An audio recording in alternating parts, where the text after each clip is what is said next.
প্ৰথমে ৰান্ধিম সৰিয়হ দিয়া সজিনা, যাৰ বাবে প্ৰয়োজন হ'ব মিঠাতেল,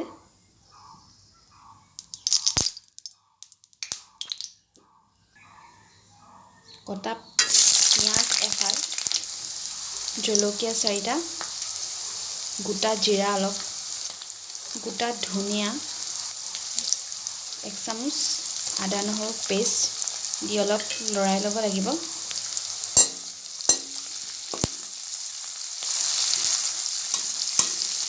পিঁয়াজখিনি অকণমান ৰঙচুৱা হ'লে তাত এটা বিলাহী দিয়া হ'ব। বিলাহীটো কিছু সময় ভাজি ল'ব। বিলাহীখিনি ভাজি অলপ গলিলে তাত দিব আধা চামুচ হালধি গুড়া, আধা চামুচ জলকীয়া গুড়া। এতিয়া সকলোখিনি মিশ্ৰণ ভালদৰে ভাজি ল'ব। মছলাখিনি ভাজি হ'লে তাত সজিনা আৰু আলুখিনি দি দিব, দি ভালদৰে লৰাই দিব।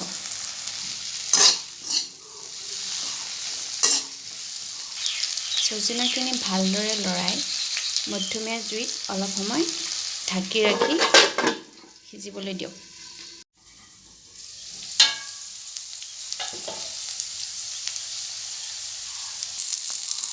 ভাজিখিনি ভালদৰে লৰাই ল'ব পুনৰবাৰ, যাতে তলত লাগি নধৰে। এতিয়া ইয়াত সোৱাদ অনুসাৰে নিমখ দি ল'ব।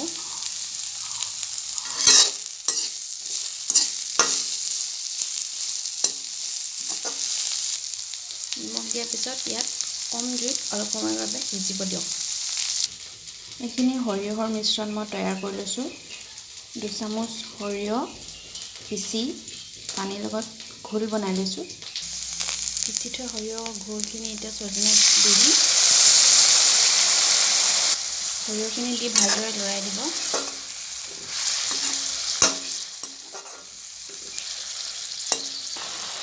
সৰিয়হখিনি দি অলপ ভালদৰে জুইকুৰা বঢ়াই সিজিবলৈ দিয়ক। সজিনাখিনি ৰন্ধা হৈ গৈছে, এতিয়া আমি এইখিনি নমাই ল'ম।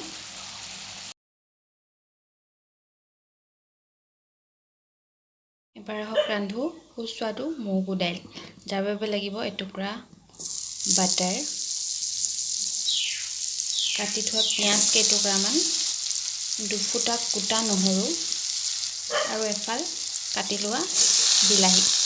সকলোখিনি ভালদৰে লৰাই ল'ম।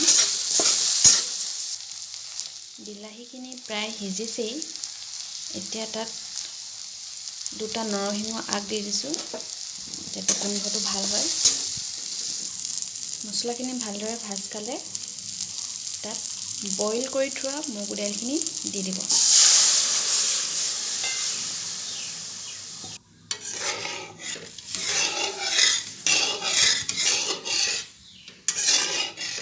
মগু দাইলখিনি ভালদৰে লৰাই দি তাত উতলিবলৈ দিব। আমাৰ দাইল ৰেডি হৈ গৈছে ইতিমধ্যে। এতিয়া আহক দুপৰীয়াৰ ভাত সাজ বাঢ়ি লওঁ।